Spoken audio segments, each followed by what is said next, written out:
श्रीमते रामानुजाय नमः। श्री रामाय नमः। श्रीमद्भद्राचल क्षेत्र गौतमी वीरवासिका भैरातान्मंजनीय नमाम्यं। भद्राचल रामचंद्र चरणधान्य गुरुराघवं धीरं रामखलासिकं हरिवं गोदावरी तीरं तत्भक्ता वनदीक्षिता मेलवाणी दयानंदे भयांजनेय सर्वाधिष्ठितं प्रिय భగవద్బంధువులారా అందరికీ కూడా ఆ రామచంద్రమూర్తి యొక్క దివ్య అనుగ్రహం ఉండగాక. అంతేకాక రామపాద సేవా తొందరగడైనటువంటి నా భయాంజనేయ స్వామి యొక్క దివ్య మంగళాశాసనం అందరి ఉండగాక.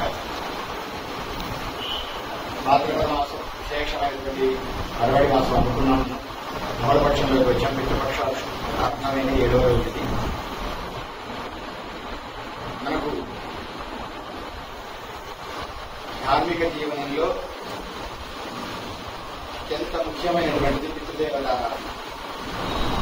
మనం చేసేటువంటి యజ్ఞాలలో దేవయజ్ఞం, పితృయజ్ఞం, ఋషి యజ్ఞం ఇలా చెప్పుకుంటూ పోతే అత్యంత ముఖ్యమైనది పితృయజ్ఞం. ఈ పితృయజ్ఞంలో ఈ పితృపక్షాలు మహాలయ పక్షాలు అంటారు. ఈ మహాలయ పక్షాలు అత్యంత పవిత్రమైనవి.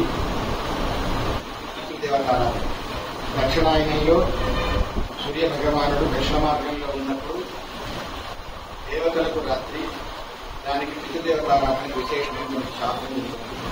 ఈ దక్షిణాయనంలో భాద్రపద మాసంలో మహాలయ పక్షాలు భాద్రపద బహుళ తమ పాఠ్యం నుంచి అమావాస్య వరకు 15 రోజులు మహాలయ పక్షాలు అంటారు. ఈ మహాలయ పక్షాల్లో పితృదేవతలను ఉద్దేశించి పితృదేవతను స్మరించి యథావిధిగా ఏది దానం చేసిన స్వయం పాకదానం, గోదానం, భూదానం, క్షత్రము, చామరము, వస్త్రము ఏది దానం, సువర్ణము ఏది దానం చేసినా తత్ఫలితం పితృదేవతలకు చేరి వాడు ఉత్తమ లోకాల్లోకి వెళ్తారు, వైకుంఠ సాన్నిధ్యాన్ని పొందుతారు. తద్వారా ఉత్తమమైన వంశవృద్ధి కలుగుతుంది. మన పిల్లలు చక్కగా చదువుకొని తెలియకి వస్తారు.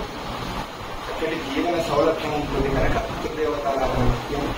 మనకు ఆగమని చెప్పినా శాస్త్రం చెప్పినా పితృదేవతారాధన తర్వాతనే భగవదారాధన అని చెప్పబడింది కనుక విశేషంగా పితృదేవతలకు యథావిధిగా యథాశక్తిగా అర్చించండి. దేవుడు అనుగ్రహం చేత దైవానుగ్రహాన్ని పొందండి.